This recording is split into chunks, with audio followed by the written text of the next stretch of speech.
We bow before your throne, worship at your feet.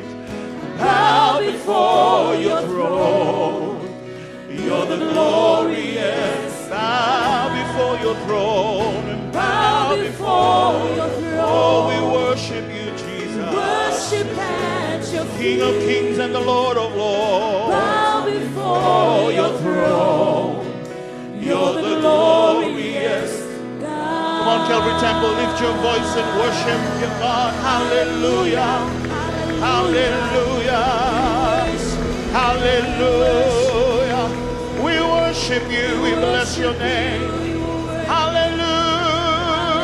King of kings and the Lord of lords. Hallelujah. You're the Alpha and Omega, the beginning and end. Hallelujah.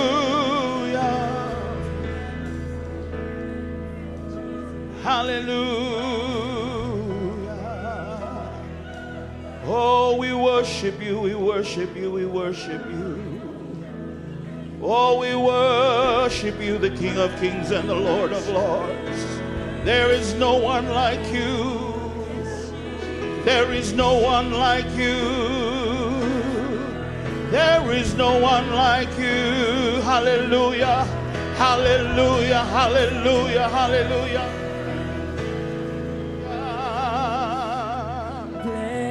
Blessings and honor, Jesus.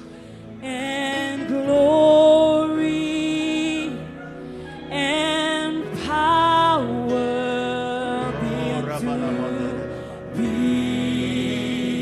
unto him that sits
Hallelujah, hallelujah, hallelujah.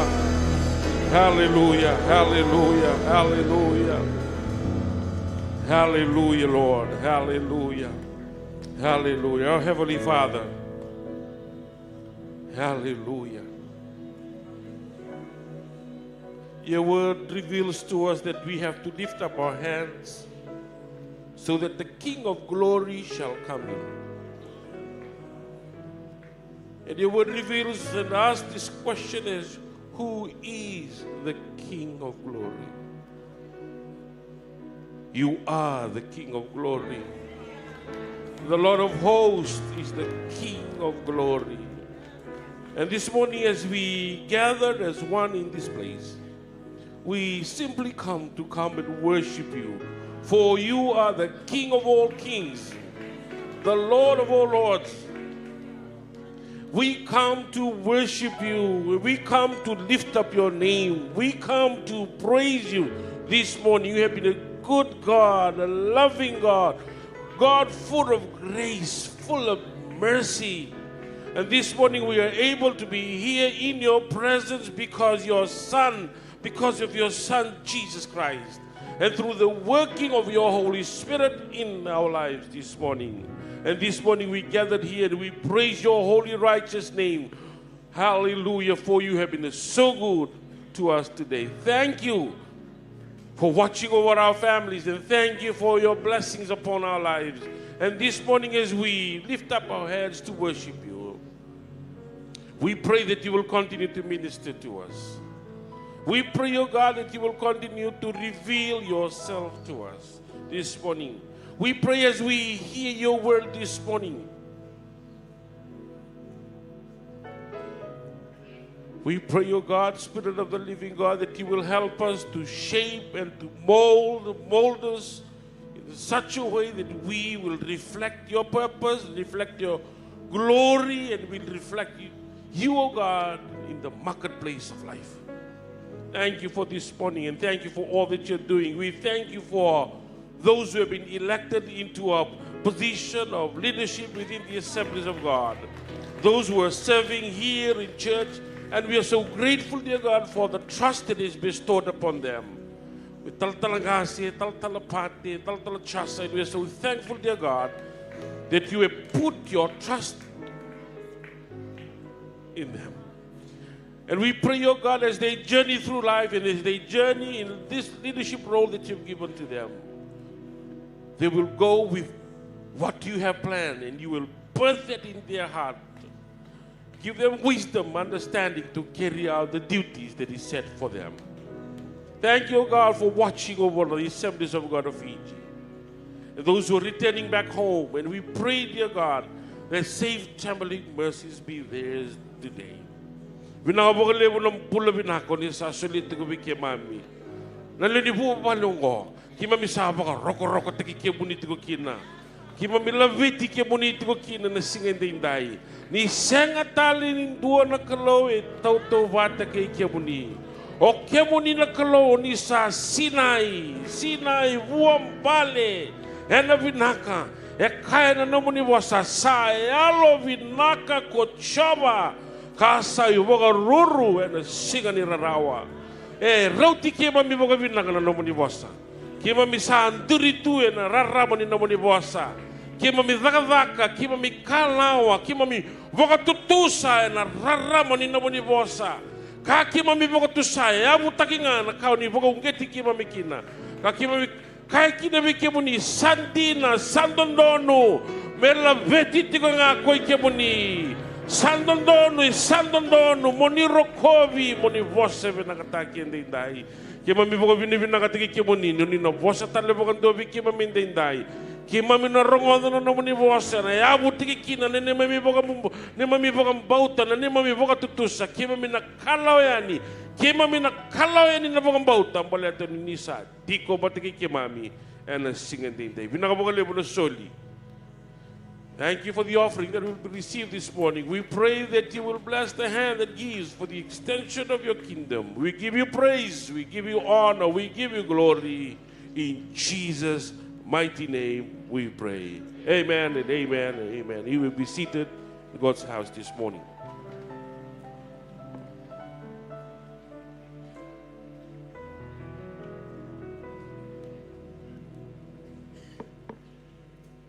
Amen. Praise the Lord. Amen. Why don't you turn to the one sitting next to you, to your left and to your right. Just greet that person.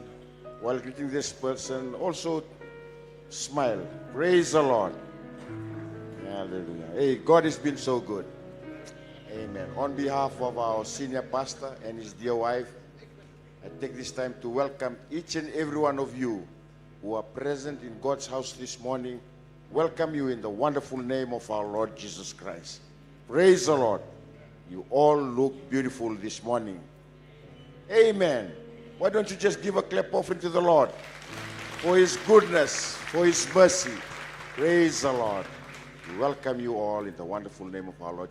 And also to our visitors. If you are visiting us this morning and this is your first Sunday here, we would like to acknowledge your presence and welcome you. Could you just stand from where you are seated so that we can welcome you this morning? Don't be ashamed, don't be afraid. You're among friends and family. Amen. One young gentleman standing at the back there. Remain standing. One lady. Praise the Lord. Praise the Lord. Remain standing. Remain standing. Praise the Lord. Hallelujah. Hallelujah. Amen. Amen. On behalf of our senior pastor in the Calvary Temple family, let me take this time to first of all thank you for choosing Calvary Temple to be your place of worship. And we welcome you in the wonderful name of our Lord Jesus Christ. And we pray that you will be blessed by this service this morning. And thank you for coming. May God bless you. You may be seated. Calvary Temple, can we keep our hands together? Praise the Lord. Amen. Hallelujah. Just a few things I would like to bring to your attention this morning. After this service, we'll be having our Ministry Sunday. Praise the Lord. Straight after this service this morning, we'll be having our Ministry Sunday. And also we are reminded that our Soli that was supposed to be happening this morning, we have moved it till next Saturday, next Sunday. So we'll be having our special offering next Sunday, collection next Sunday. Praise the Lord. So come prepared next Sunday for our special offering. And our sectional prayer will again start from tomorrow at 5 a.m. to 6 a.m. from Monday to Friday. And also our sectional fasting.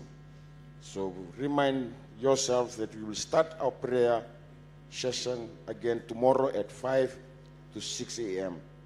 And next week, from Tuesday to Thursday, we'll be having our prayer meeting every afternoon at 5:30 p.m.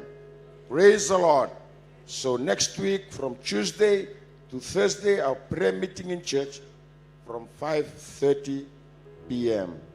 And next week, we'll resume our Sunday services from 9 a.m. in the morning and also our 10:30 service in Fijian and our next service, next gen service at 5 p.m. And also, we'll be having our Sunday school sessions next week. Praise the Lord. And a reminder to missionaries, you'll be having your Saturday meet next Saturday at 9 a.m. in the morning here at Calvary Temple. So all missionaries, you are invited to attend your meeting next Saturday at 9 a.m. in the morning. Praise the Lord. Amen. We have concluded our annual general meeting, AOG annual meeting, on Friday. Praise the Lord. God has been so good. Amen.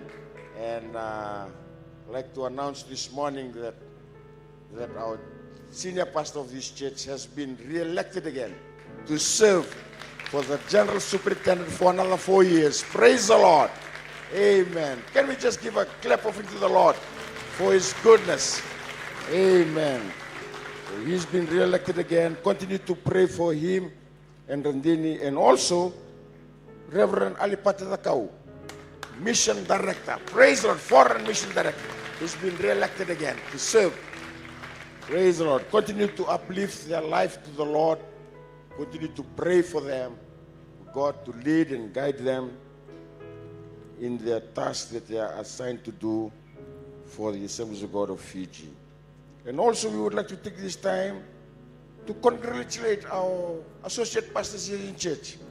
Praise the Lord. They've been ordained during the conference. Pastor Tungila. Hey, put your hands together. Pastor Tungila, Tungila the cow, and also Pastor Isirani the cow. Praise the Lord. And Pastor Waisake Rantekideki. That's the Lord. Again.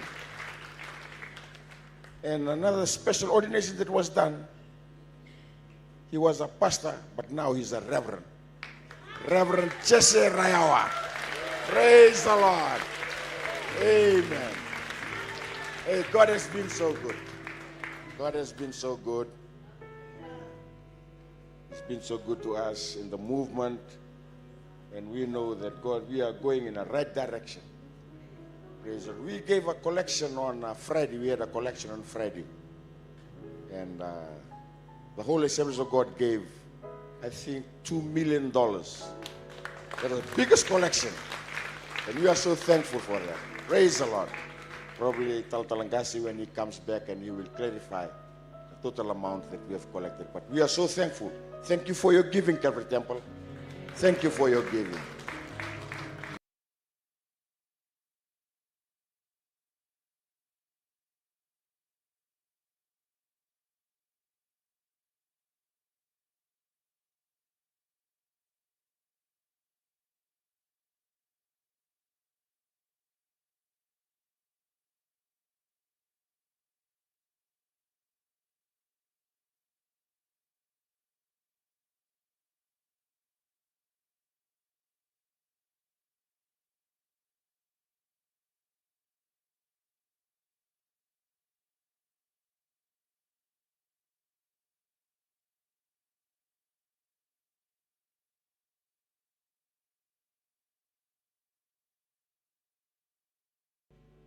Sa siangan na mek, sa siangan na langser, sa masunga. And that's the key. He's been emphasizing, and I believe the church, every temple here, let's continue to uplift him to the Lord in our prayers, in our Zoom meeting. Pray. We can see that God is moving in his own special way. Praise the Lord. Before Taltala Joape comes up to preach, I'll invite Taltala Pati just to come up and lead us again in worship. Praise the Lord. Take time. Hallelujah. Take time just to lift the Lord this morning. Hallelujah. God is moving by his Spirit, moving through all the earth. Signs and wonders, signs and wonders, where God's moving, move, oh Lord, in me. We'll sing it again. You know, after the preaching of the word of God says, signs and wonders will follow. Amen. If you believe that God is moving, and he's moving in this house today, and you need a miracle, you need a breakthrough, may this prayer be your prayer. Lord, after the preaching of your word today, we believe we will see signs and wonders following. God is moving. Oh, by oh, Ramama is moving through all the earth. Hallelujah. Signs, oh, miracles and favor will follow us, Lord, where God's moving.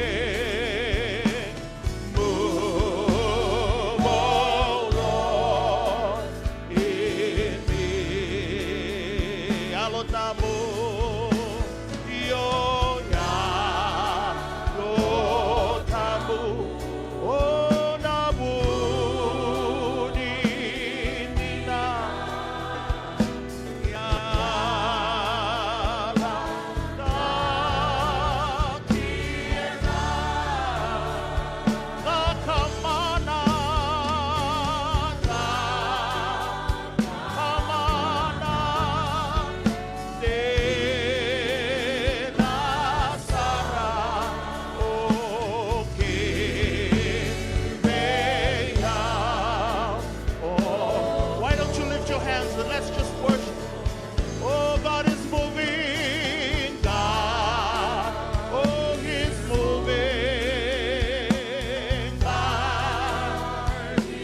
Oh, His Holy Spirit is moving through all the earth. Jesus, signs, oh, and wonders where. Oh, you move in this place this morning, God. Move, oh Lord, in me. God is moving. Oh, God is moving. Oh, by His Spirit is moving through all the earth. Yes, signs and wonders where God's moving. Move, oh Lord, in me. I love the last line. It says, move, oh Lord, in me. It starts with me. Do you believe that it starts with us? It starts with me.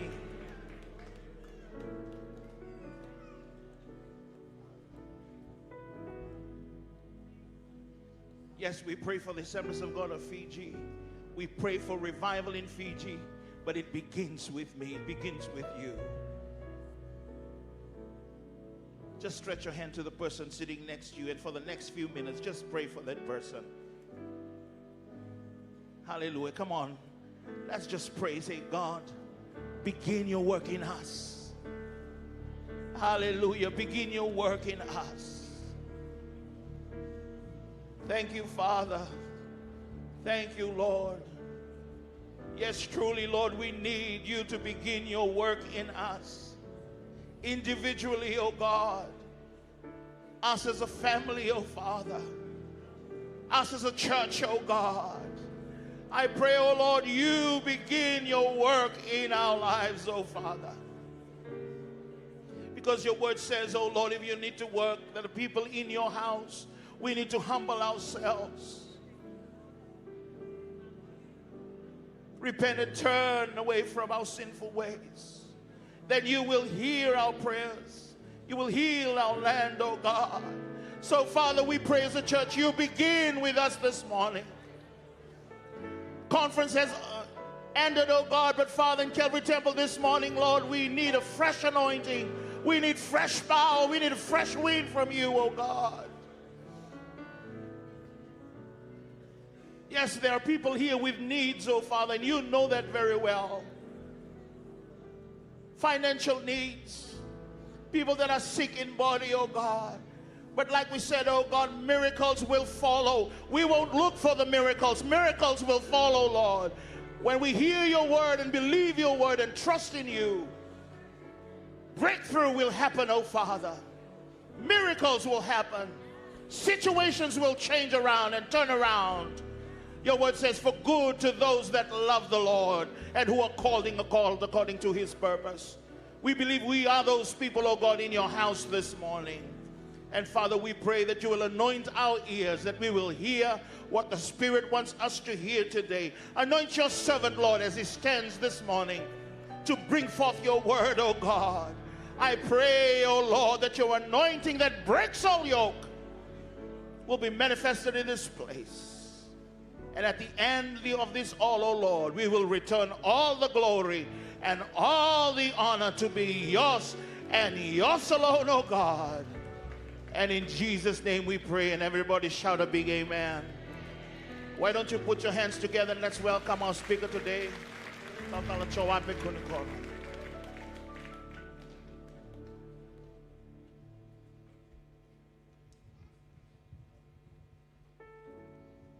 Good morning, church.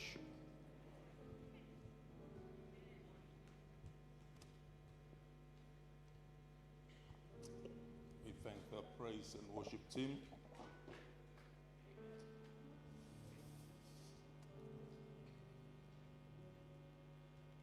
much glare from here, I can see your faces. God is good.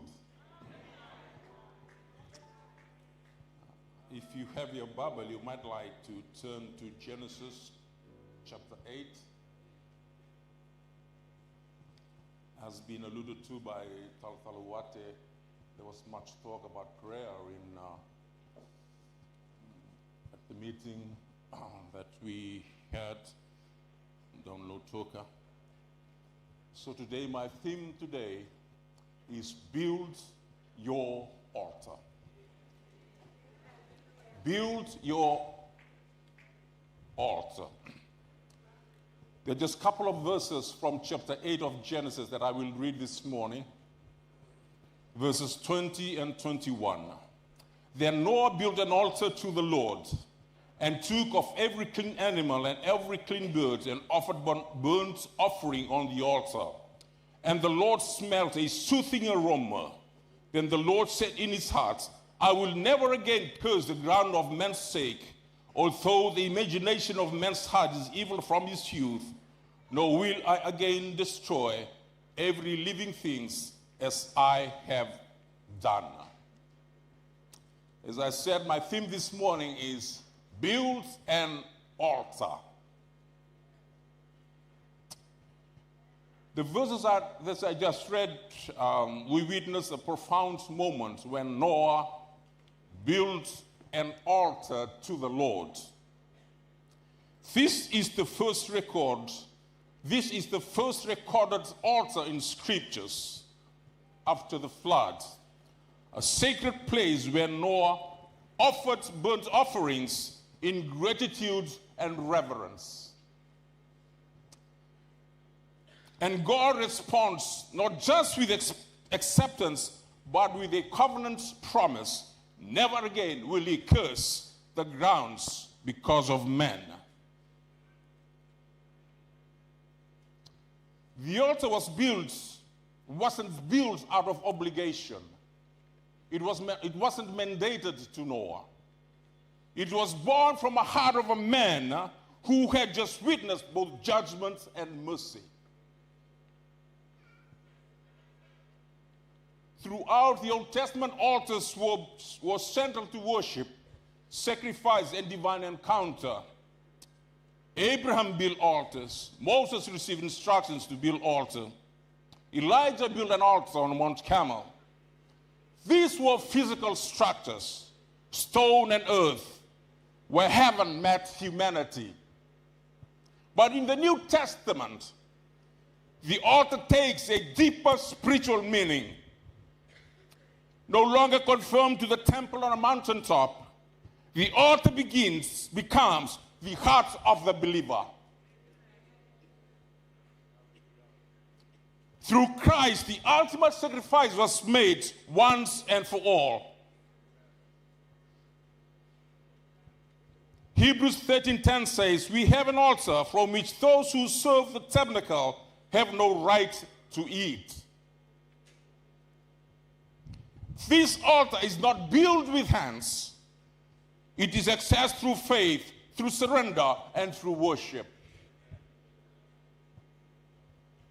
So today, as we reflect on Noah's altar, we ask, what does it mean to build an altar?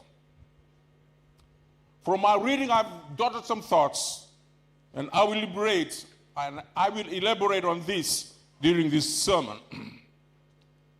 In verse 20, it says, Noah built an altar. I noted three things. Firstly, it was a matter of priority to Noah. Noah had been in the ark with his family for about a year, not 40 days. If you read the scriptures, about a year. No, I love the sea. I was raised up in and on the sea, virtually. The longest journey I've had on sea was to Rotuma, 48 hours. No land. Some, the fishing boats, they go out there weeks and months without seeing land. But Noah, 1 whole year without land. you would imagine that once the bird came back, once the bird did not come back, signifying there was dry ground, that Noah, when he disembarked, he would search for places where he would feed his flock, his animals, or find a place where they would be able to settle down. The Bible tells us Noah built an altar. That to me shows the heart of Noah. It was priority for him.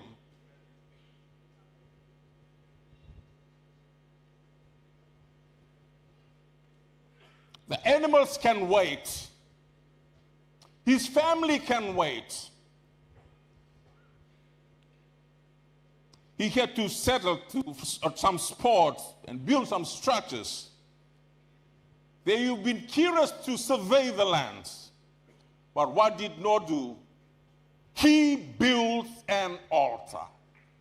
That shows priority, my friends. That shows what was important in the heart of Noah. And my friends, this morning, I'm calling on us today. It must be also priority for us. Build an altar.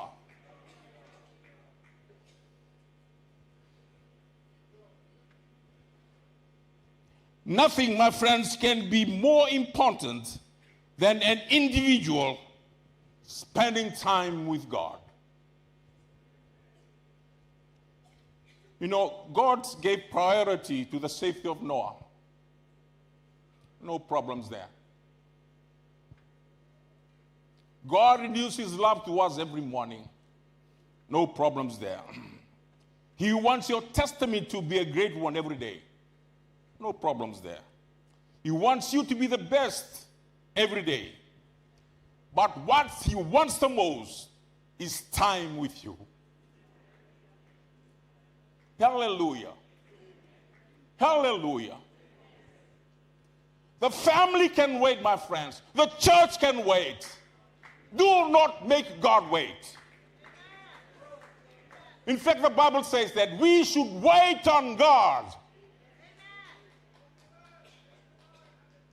You've been making God wait for too long. It is time that you build your altar. He wants you to put him first in everything. Praying as a matter of priority certainly pleases him. It is also in our best interest that we prioritize God through our prayer life. If you wish to see what is important in your life, you check two things. Your bank account, where you spend your money, and your calendar, where you spend your time.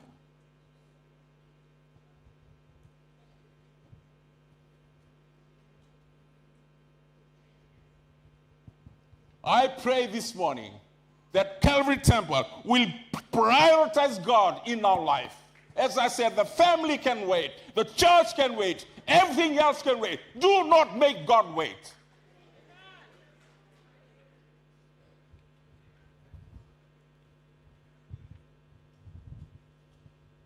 If you do not have an altar, build it today. If your altar has been broken, like at Mount Carmel, repair your altar.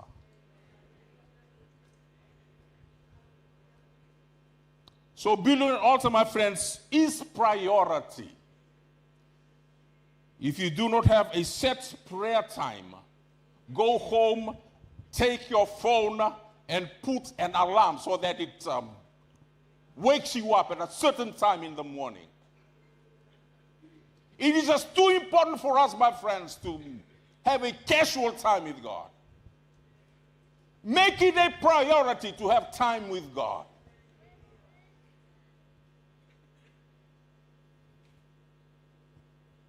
Secondly, not only was it priority, the altar was a private one. When Noah built the altar, he was alone. Just him and God. None of his children was there. His wife didn't come along. You know, corporate prayers are extremely important, and so are your family time. But there are we can discuss that sometime, some other time. Today, I just want to emphasize your private altar.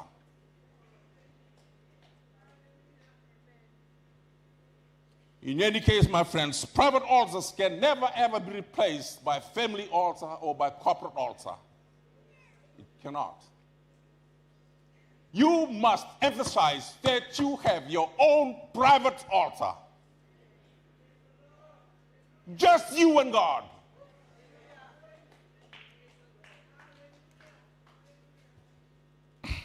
In Matthew 6, 5-6, and when you pray, you shall not be like the hypocrites, for they love to pray standing in the synagogues and on the corners of the streets, that they may be seen by men. Surely I say to you, they have their reward.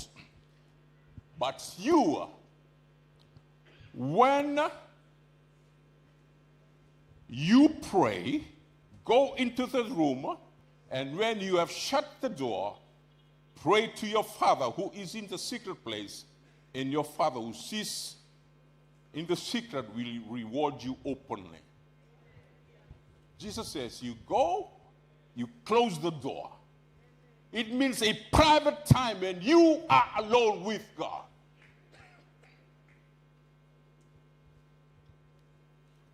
You notice Jesus says, when, not if. I hope for all of us here that Jesus was not making a false assumption. Jesus assumes here that we all pray.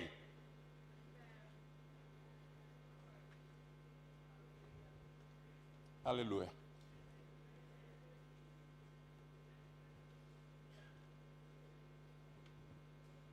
So he says, when you pray, you shut your door. Just you alone with God. It is a private time with God. Jesus is encouraging us to pray in secret.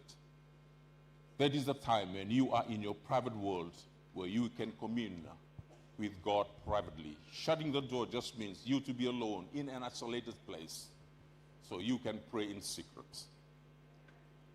He has made a promise that the invisible Father will reward you openly.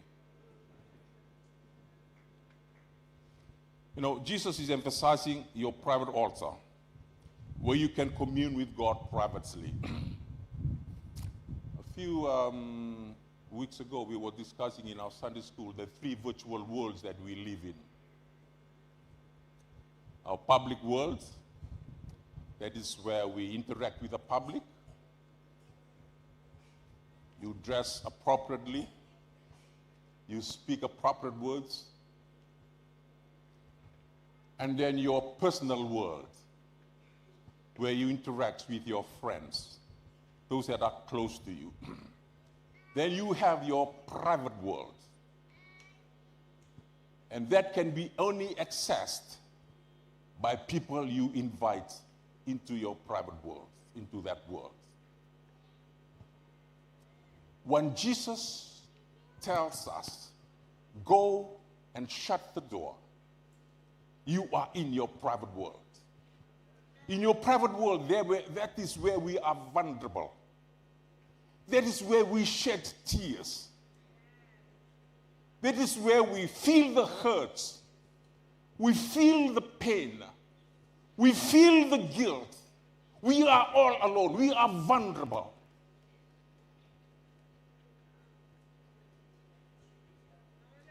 That is the time, my friends, when you are praying in secret, praying all alone. You are in your private world. We moved into a place we are living now some almost 40 years ago. We know, as we all do, every inch, every space in the house. But if you get locked out, you have a problem. You cannot access it. You know, Jesus knows everything in your private world. But he wants you to grant access into that private world. If you grant access, he will come in and wipe your tears. He will come in and deal with the pain. But you need to grant him access. He will soothe the pain. He will deal with your guilt. Whatever issues that you have in your private world, in your heart, you just need to give access to God. When you are dealing with him, when you are praying and communing with him in your private closet, give access to him so he can deal with the issues of life. In corporate prayers, we have a prayer list, you know.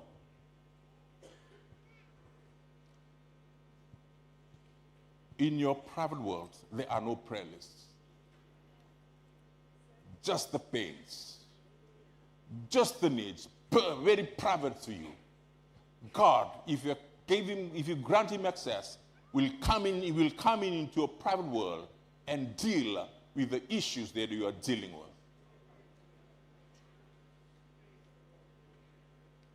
Hallelujah.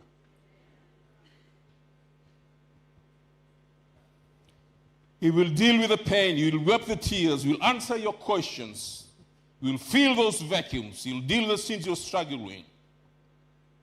So friends, do not neglect your private altar and give access to God to your private world. The returns are good in financial terms. It is a healthy lifestyle in medical terms. It is the best foundation in engineering terms. And in sports terms, you know the brand Nike? Just do it. Just do it.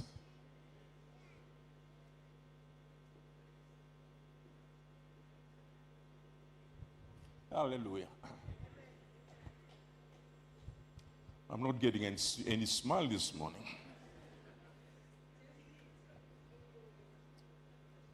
Thirdly, my friends, the one thing that matters in your private altar, there's one thing that matters in your private altar, and that is grace. That is grace.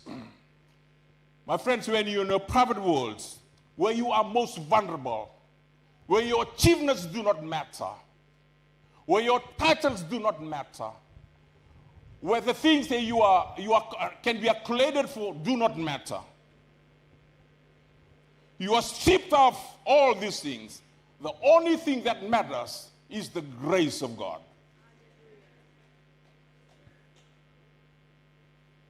The Bible describes the character of Noah in several places. In Genesis 6, verse 9, it says, this is the genealogy of Noah. Noah was just a just man, perfect in his generation. Noah walked with God. In chapter 1, in verse 1, chapter 7, come out of the ark, you and all your households, because I have seen that you are righteous before me in this generation. You know, my friends, Noah was indeed a godly character. And God appointed, and we ought to all mimic him. But with all the accolades that you can give to Noah, there's a verse in chapter 6, verse 8 that says, but Noah found grace in the eyes of the Lord. What am I saying? What am I saying here, my friends? All the righteousness, all the character of God, they sit on grace. We can clap more for all the characters that are attributed to him. But the verse 8 says, Noah found grace in the eyes of the Lord. To me, that is key. When in your private world, my friends, when everything else gets stripped off you, the only thing that remains is the grace of God. Hallelujah. Hallelujah. In Hebrews 4:16 it says, let us therefore come boldly to the throne of grace, that we may obtain mercy and find grace to help in time of need. Hallelujah. Grace, my friends, is what matters at the altar. If nothing else, my friends, it is the grace of God that you'll find at the altar. Hallelujah. Many years ago, the Campbells, they used to, I don't know why, there's probably still some Campbells here. Campbells, they spoil each other, you know what I mean? And there was this gentleman from, I think from Bangor. He was always a victim of the Campbells' humor. And every time they see him, he'll come to the altar and raise his hands and pray and pray and pray, just whispering. And they will nudge, boy, he's just committed a huge sin. Santo may labiling atu na turang ko sarangay waiter. When don't they bala dali nakabuto ko ngor. Yes, my friends. At your private altar, you can cry to God. At your private altar, God will soothe your pain. At your private altar, if you get access to God, if everything else, my friends, is taken away from you, it is the grace of God. It is the grace of God that will carry us at our altar.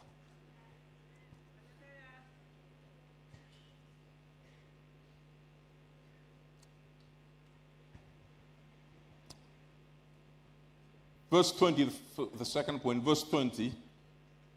Noah built an altar for the Lord.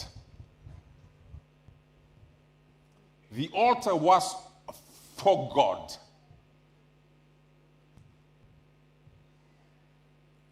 Your altar, my friends, is purposed for your God. A person who does not pray, you got to ask whether he has a God.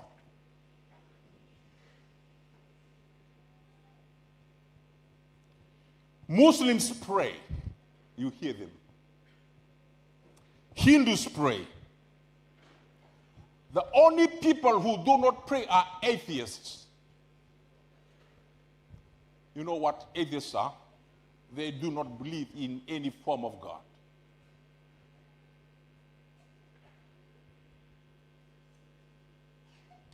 A heart that knows God will seek him in prayer. The absence of prayer often reflects the absence of belief. Atheists do not pray, not because they are not capable of praying, but because they do not acknowledge the one to whom the prayer is directed. If you are a Christian, my friends, I urge you today, build an altar and pray to the Christian God.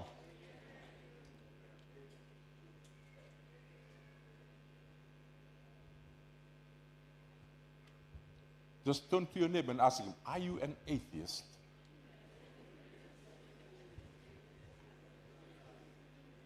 Put your hand up if he nodded.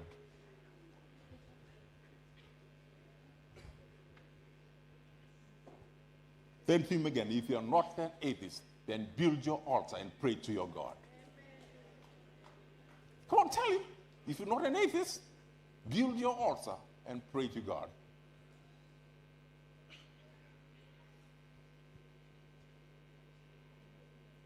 Your altar is purpose for your God. Secondly, my friends, it means creating space for God in your life. When you build your altar for God, it means creating space for your life in God. Building an altar does not need to be some physical structure. Although some homes, they have set aside a place for praying. That's fine.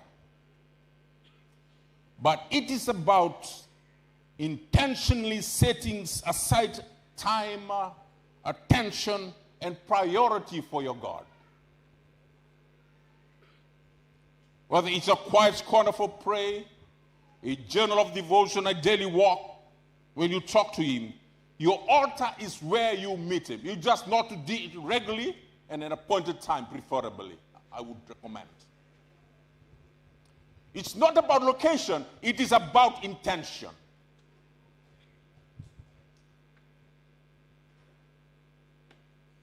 Draw near to God, and he will draw near to you. James 4:8. So, my friends, firstly, your altar is purpose for God. And if it's purpose for God, my friend, it means creating space, creating time for your God in your life. It's too important, my friends, to neglect this. It is a fundamental of Christianity that we seek God every time. It is not negotiable.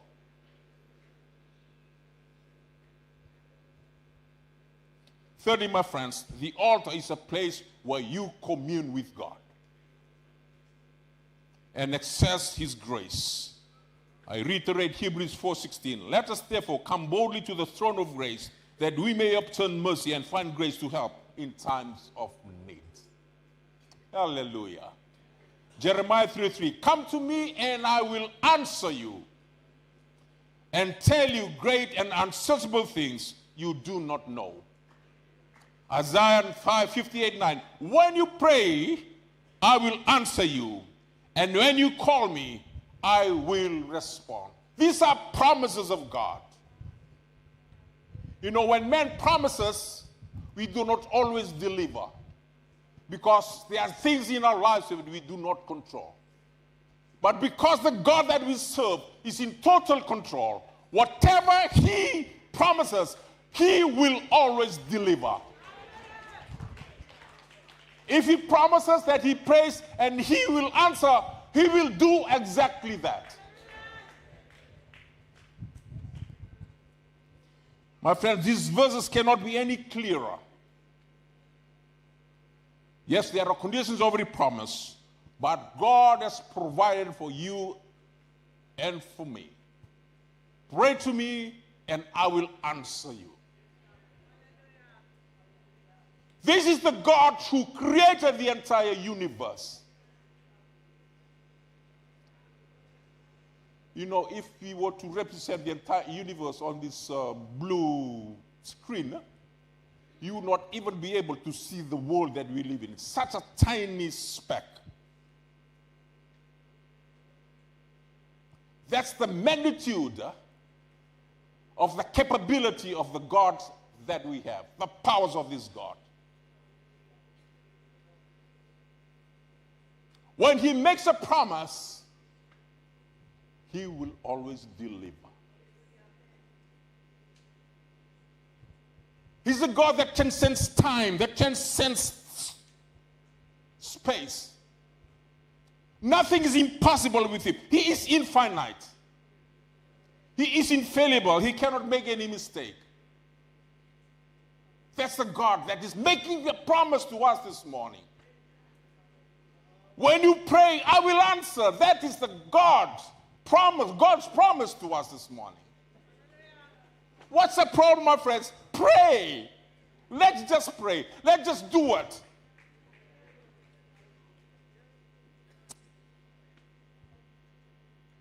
Thirdly, my friends, the altar is a place for sacrifice.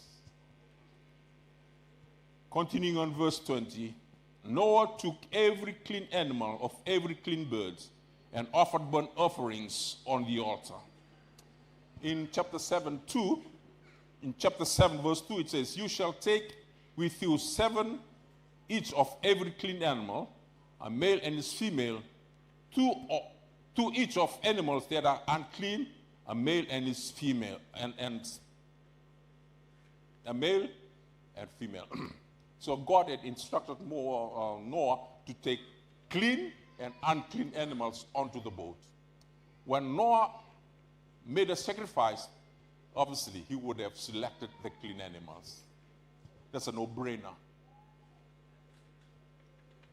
When we come to God, my friends, our sacrifices come with a clean heart.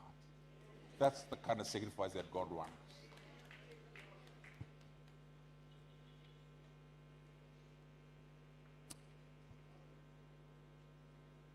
Clean sacrifices is what God wants us today. That's what Noah gave to the Lord. Burnt, the sacrifice that Noah burnt on the altar, they were clean animals. Do not bring anything unclean to God. He is a holy God. He says, be holy for I am holy. That's a standard for which we must serve our God with. Hallelujah. Secondly, my friends, Jesus is the ultimate sacrifice. Now, the Bible has a number of sacrifices that we can read in the Bible. The ones that were sacrificed by Cain and Abel, you remember that? One was rejected, one was accepted. The one was rejected was because he was not sincere. So it was a test of sincerity. Then Noah's sacrifice is out of worship and reverence. Abraham testing his obedience. And the Passover lamb and Moses' law was sacrificed for the atonement of our sins. And the one that Elijah sacrificed on Mount Carmel was a testimony of God's power and who was the real God. But Jesus, my friends, is the ultimate sacrifice. Jesus' death on the cross was the ultimate sacrifice. He was the perfect one for offering who fulfilled the law and atonement for our sins. We do not need to sacrifice anymore for the atonement of our sins. But scriptures, my friends, gives us some sacrifices, some spiritual sacrifices that we need to observe. While Jesus' sacrifice was the final and complete payment for our sin, the New Testament introduces a new kind of sacrifices for believers to offer. It will never ever replace that has been done by Jesus. These are not atoning for sin, but acts of worship and gratitude in response to what Christ has already done. These are spiritual sacrifices, if you like. I'll mention a few. Our bodies as a living sacrifice. Romans 12:1. I appeal to you, therefore, brother, by the mercies of God, to present your bodies as a living sacrifice, holy and acceptable to God, which is your spiritual worship. This is foundational Christian sacrifice, my friends. Unlike the animal sacrifices of the Old Testament, where animals were killed, Christians are to be living sacrifices. This means dedicating our lives, our entire lives, our thoughts, our actions, our ambitions, our desires to serving God. A life of service. It is a daily conscious choice to live for His glory. Secondly, sacrifice of praise and thanksgiving. Hebrews 13:15 says, through Jesus, therefore, let us continually offer to God a sacrifice of praise. The fruits of lips that openly profess His name. Hallelujah. Hallelujah. You are allowed to praise God, you know. You are allowed to worship God. Do it. It's a matter of sacrifice. Thirdly, a sacrifice of doing and sharing. Hebrews 13:16 says, and do not neglect to do good and share with others, for with such sacrifices God is pleased.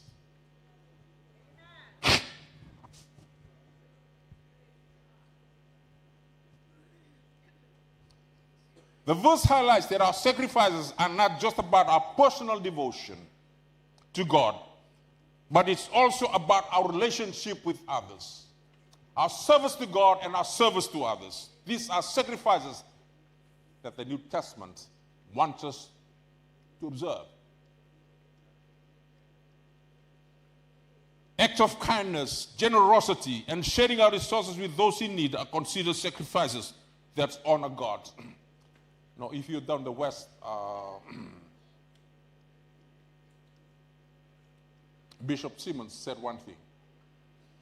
We ought to be distribution centers. Not just warehouses collecting stuff. We ought to be distributing centers. Because that is an act of sacrifice that God wants us to observe.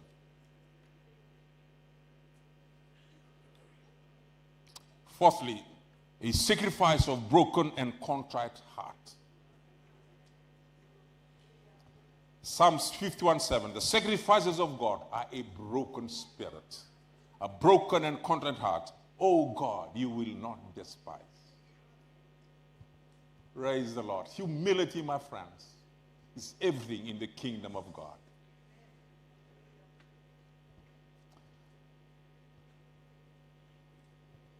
This is a timely principle affirmed in the New Testament.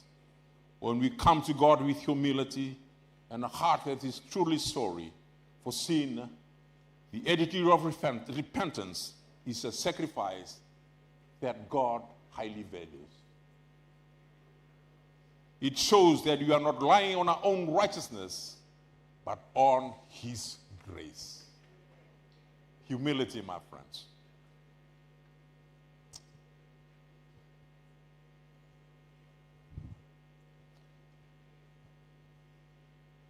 The fourth point I want to make this morning is this. The altar is where grace receives your scent.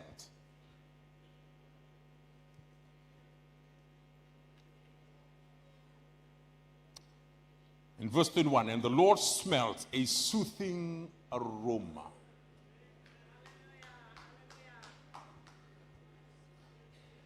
On my drawer is a green bottle. It was gifted to me maybe almost 20 years ago. It's still sitting there. I did not even know how to use it. Then I saw one of my sons remove the lid, spray it on his wrist, and is it on the, not on the body, on the shirt, huh? And I said, oh, so that's how you use it. It brings out a nice fragrance. I have 4 daughters. I can know who's passing by just by the smell of the scent.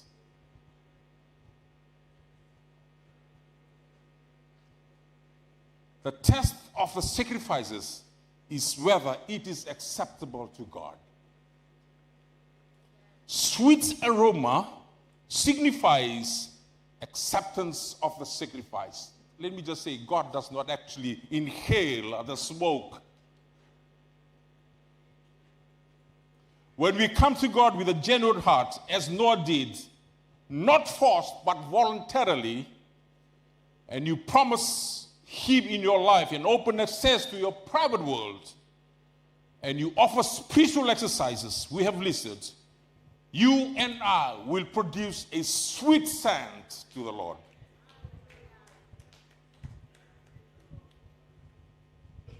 A sweet aroma means God is pleased.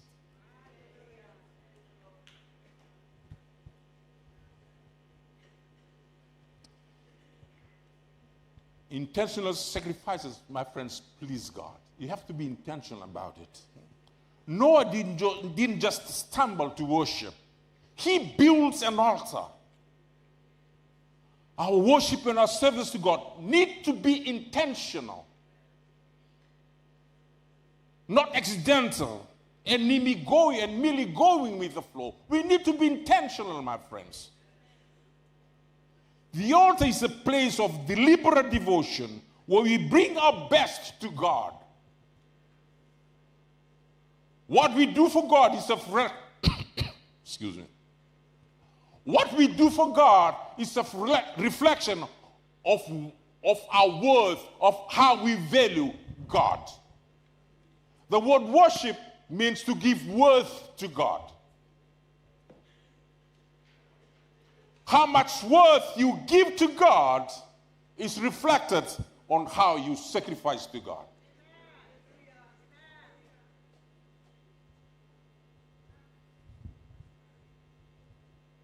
So the altar is a place of deliberate devotion where we bring our best to God.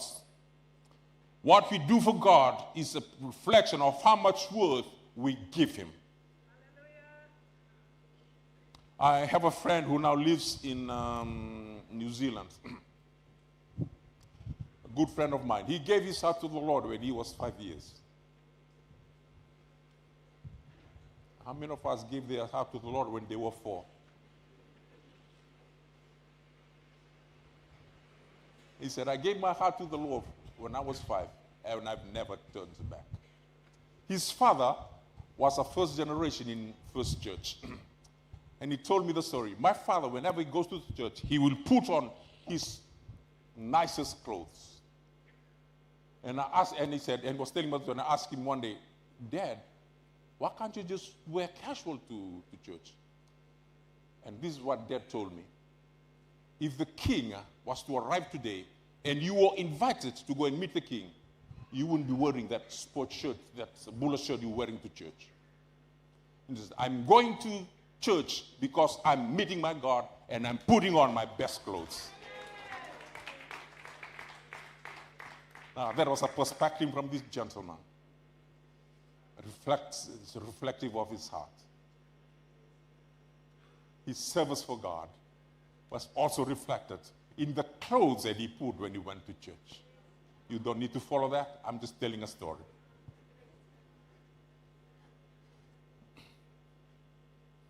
When we approach God with purpose and reverence, our offering becomes a pleasing aroma to him. Our friends, our entire life must be one that is pleasing to God.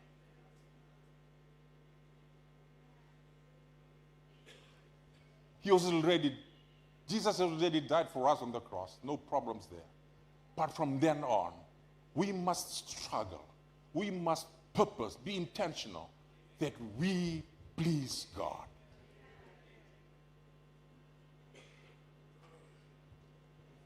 The aroma reflects the heart behind the sacrifice.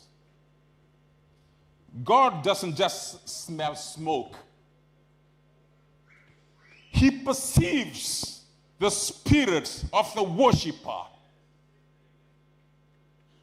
He sees the spirit with which the sacrifice has been offered. A pleasing aroma means the offering was made in faith, gratitude, and sincerity. The altar is where inner devotion becomes an outward expression. Your devotion, my friends, will always be reflected in the way you react to God, or the way you treat God, the way you behave towards God. If you are totally devoted to God, it will show in your life. Hallelujah.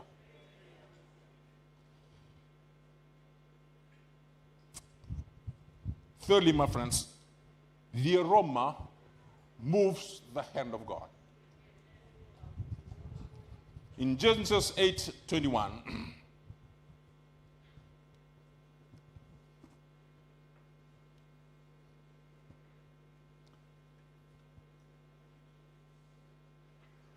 and the Lord smelled a soothing aroma. Then the Lord said in his heart, I will never again curse the ground for man's sake. Although the imagination of a man's heart is evil from his youth, nor will again destroy every living thing as I have done. God made a decision after he smelled the soothing aroma from the sacrifice of Noah, that never again will he destroy the earth as he just did. Never again. My friends, your sacrifice will move the hand of God, provided it has a sweet smelling aroma for your Creator. Noah's sacrifice led to divine promises. No more destruction by the flood. The altar is where heaven meets earth, and sincere prayer and worship can shift God's response. Your aroma, your life, your surrender can become the fragrance that invites the favor of your Creator. Hallelujah. Point number 5 I want to make this morning is the altar is where new beginnings are birthed. Noah had been afloat for 1 year and was truly ready to start all over again when he landed. But when he built his altar, God gave him a new beginning. A new beginning with God, my friend, always starts with grace. In verse 21, it says, I will never again curse the ground for man's sake, although the imagination of a man's heart is evil from his youth, nor will again destroy every living thing as I have done. God knows that the imagination of man's heart is evil. He knows that, and he says there. But he says, still, I will not destroy the earth again. That is grace. He knows we are sinners, but he has not destroyed any one of us. That is grace. Hallelujah. God offered grace even though man will continue to sin. The flood was not the answer. This was indeed a promise, a new beginning for humanity. The flood was not the answer. Jesus, generations later, would be the answer. My friends, you have not found grace yet today. If you have not found grace yet, today is a good day for you to experience the saving grace of our Lord and start a new beginning.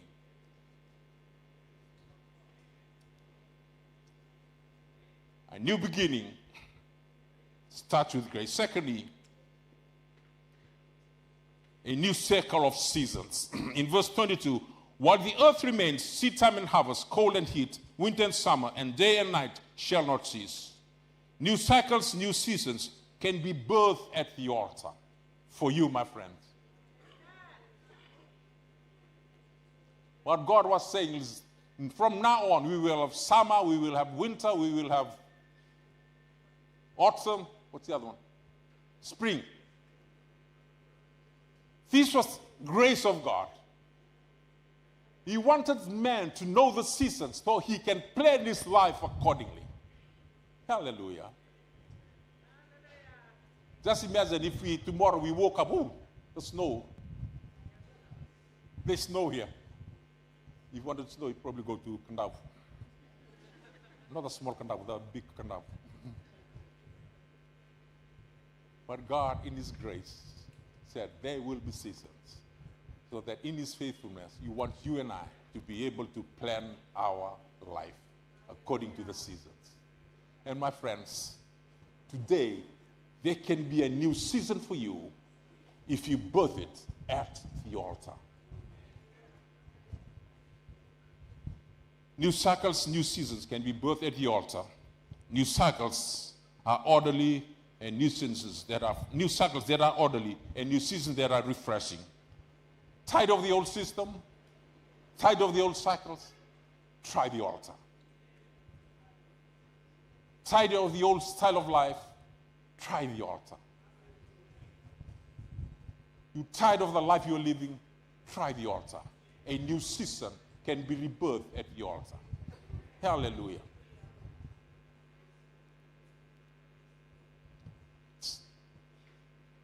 Thirdly, new beginnings at the altar allows God's provisions.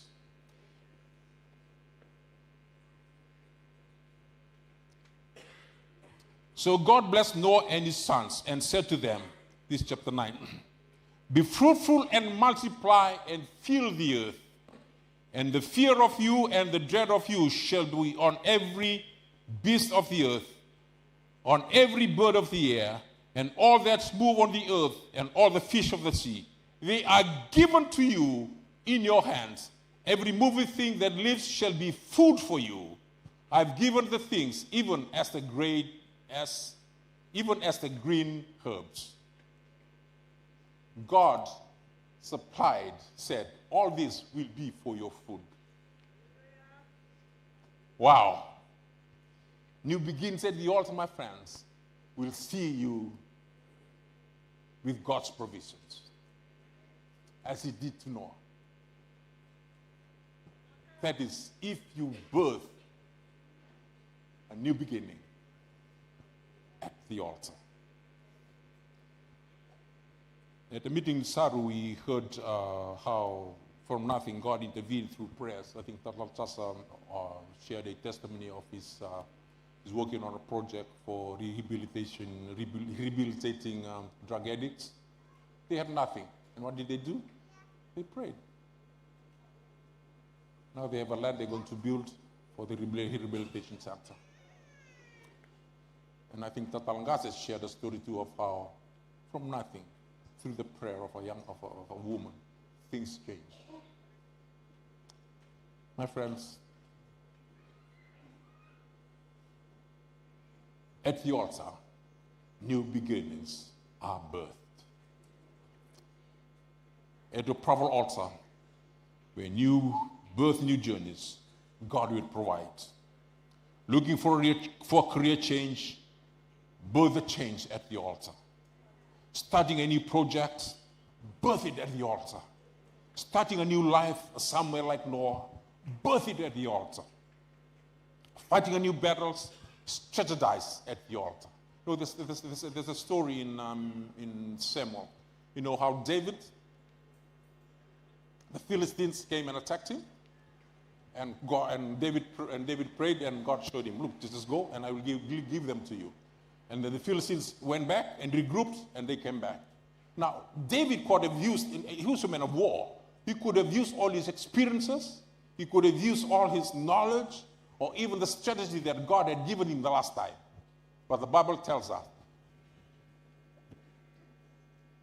David inquired of God again. New battles, my friends, both it at the altar. New season, my friends, both it at the altar. Because new lives, new changes, they all can be birthed at the altar. Hallelujah. My friends, I urge us today, if you're not praying, make it a business to pray. Just go and pray. Like Nika, just do it. Find time to pray. Find time to pray and mean business with God. There are huge opportunities, my friends, when we pray with God. He is God, the one you are praying to.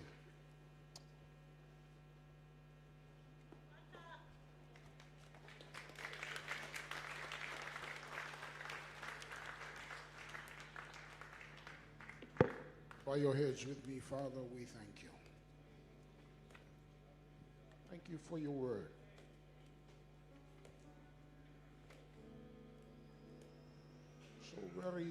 So very profound, very real, challenging to all of us that are seated in the house this morning. Thank you for speaking to our hearts through your servant. Thank you for reminding us the importance of our altars. Yes, the importance of our altars. That is where we meet you face to face. People to their God. And as your word taught us this morning, you will always respond at our private altars. Father, we honor you. Bless your servant who has spoken to us this morning. May he have many, many words stored in his heart and many, many more to share for your people. Father, we give you glory. We give you praise. Thank you for your word. In Jesus' name we pray. Hallelujah. Hallelujah. We serve a faithful God. God who cares for us. I like one thing about the message this morning in media. Can you put verse 21 up, please? When he went into his altar, Pastor Joape was talking about David. The Bible uses the word stronghold. David, the Bible says, David went into his stronghold. Asal dhuru ko te vita kinanona kornivalu. And asked God, and God responded. But if you go to the verse, it says when Noah built his altar and prayed, God responded. When he smelled the aroma of that sacrifice, he responded. And he made a promise that day. He said, I will not again curse the ground anymore for my man's sake. For the imagination of man's heart is evil from his youth. Neither will I again smite anymore every living thing as I have done. Verse 22, this is the promise. While the earth remaineth, seed time and harvest. That promise was made in Genesis chapter 8. And it's still here with us today. That was a promise God made Noah when Noah built an altar. Seed time and harvest. What else?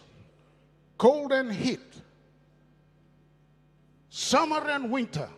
Day and night shall not cease. That promise that day, you can still witness it today. Why? Because somebody built an altar to the Lord. God responded and God made a promise. God can still respond to you this morning. And God can still make that promise to you and me. So the question is, how is your altar this morning? How is your altar? In 1 Kings 18, when Elijah stood to make that sacrifice, 1 Kings 18:30. 1 Kings 18:30, the Bible says he repaired the altar that was broken down. My praise, altars will never be broken down. So the question is, how is your altar this morning?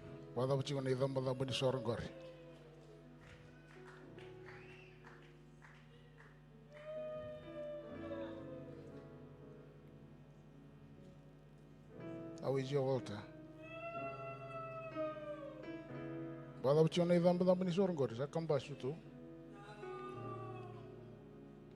Yang mentor tarada kita.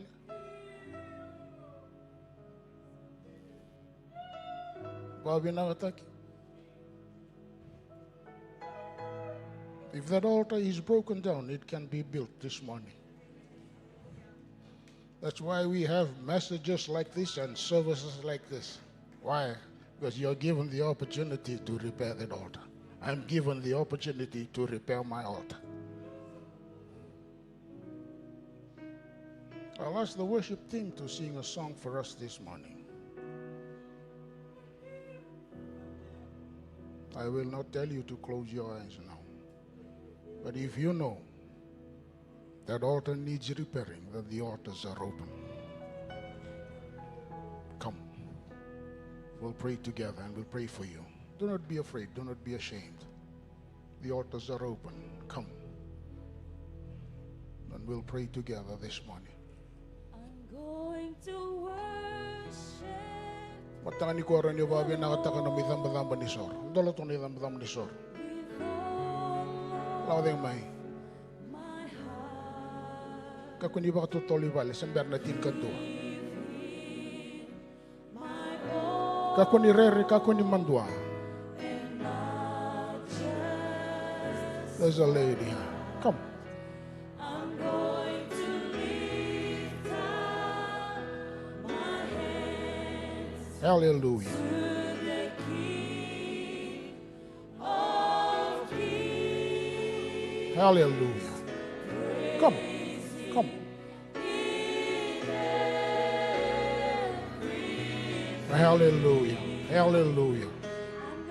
I'm going to worship. I'm going to worship the Lord with all of my heart. Give Him my all, and not just a part, not just a part.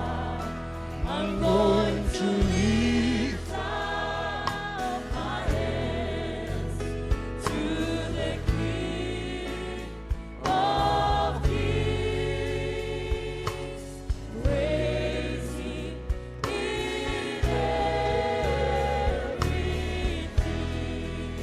Kanabaviti. Hallelujah. Hosanna, No, wait, wait. Jesus.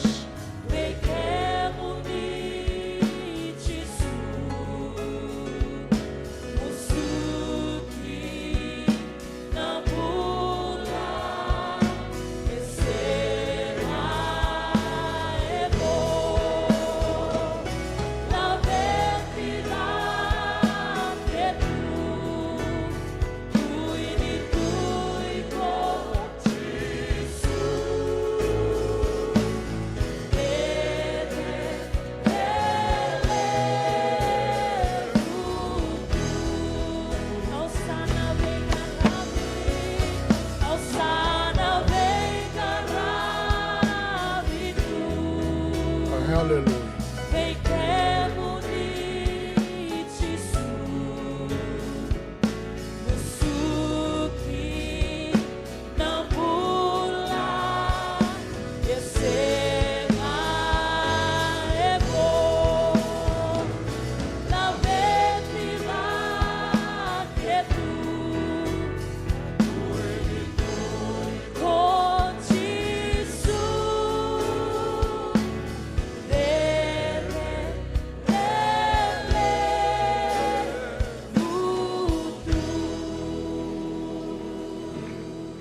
Hallelujah. People are standing at the altar this morning. I'll ask for altar workers.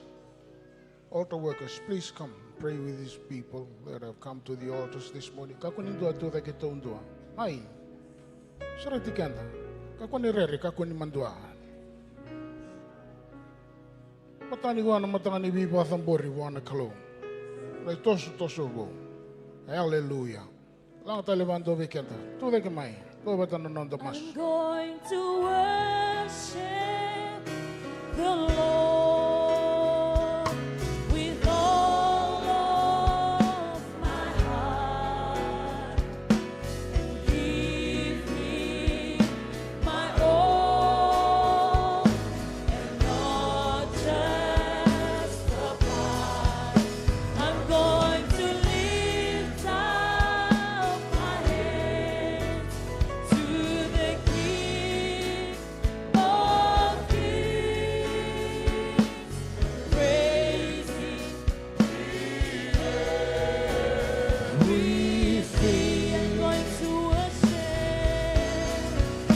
I'm going to worship. Stand with me this morning, please. With all of my heart. Give Him my all. And not just a part. I'm going to lift up my hands to the King of Kings, praising in everything.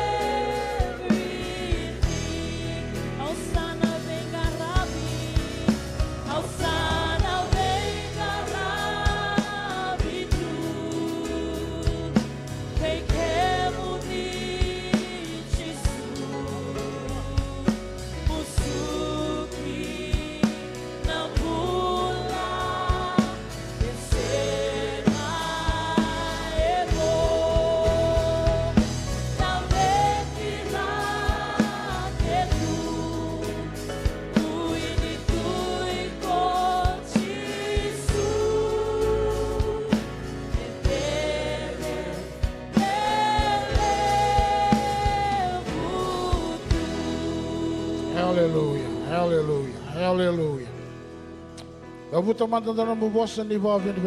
Hallelujah. Let's just take time to worship and thank God this morning.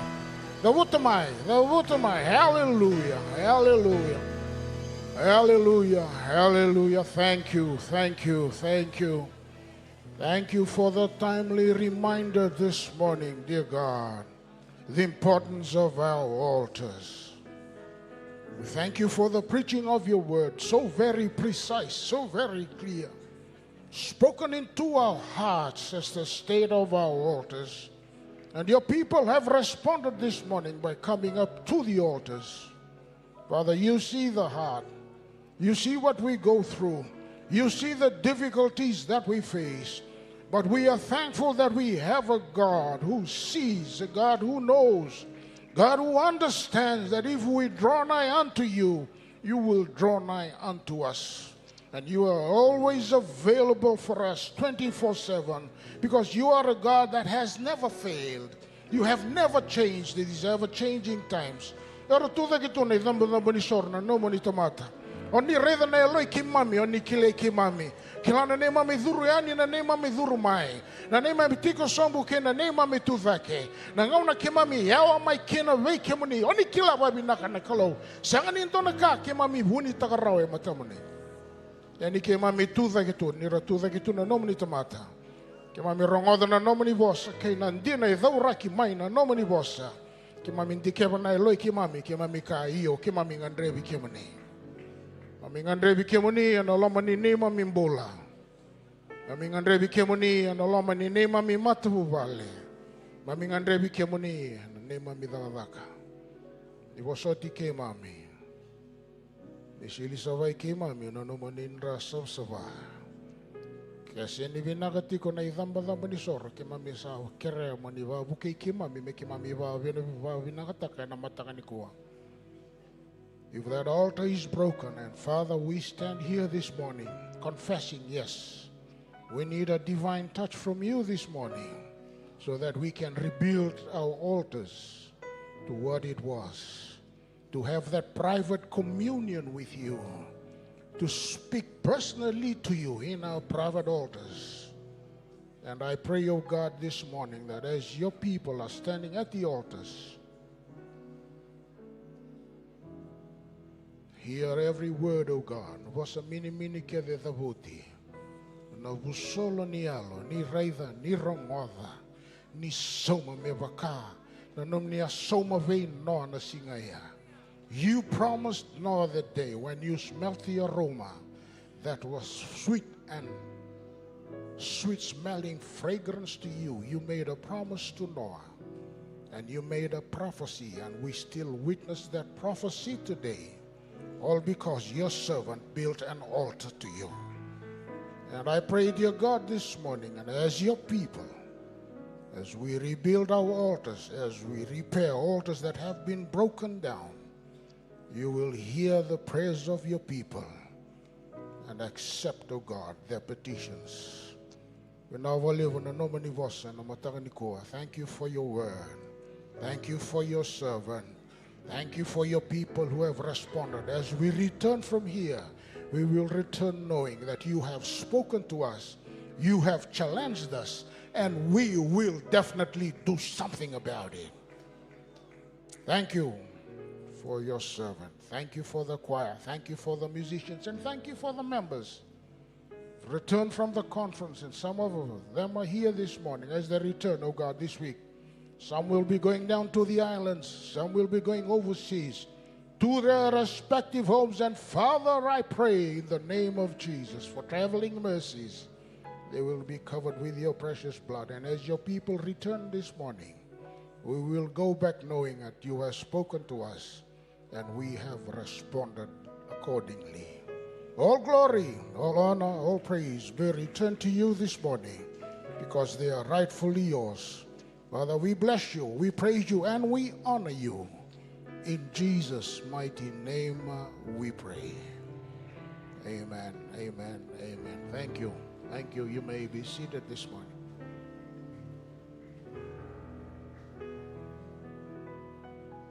Our service has come to an end. Hallelujah. You have a blessed Lord's Day, and may God's favor and blessings go with you this morning. Ministry Sunday is straight after this. Hallelujah. Don't go home now. We're having Ministry Sunday, and after that you can go home and enjoy your lunch. God bless you.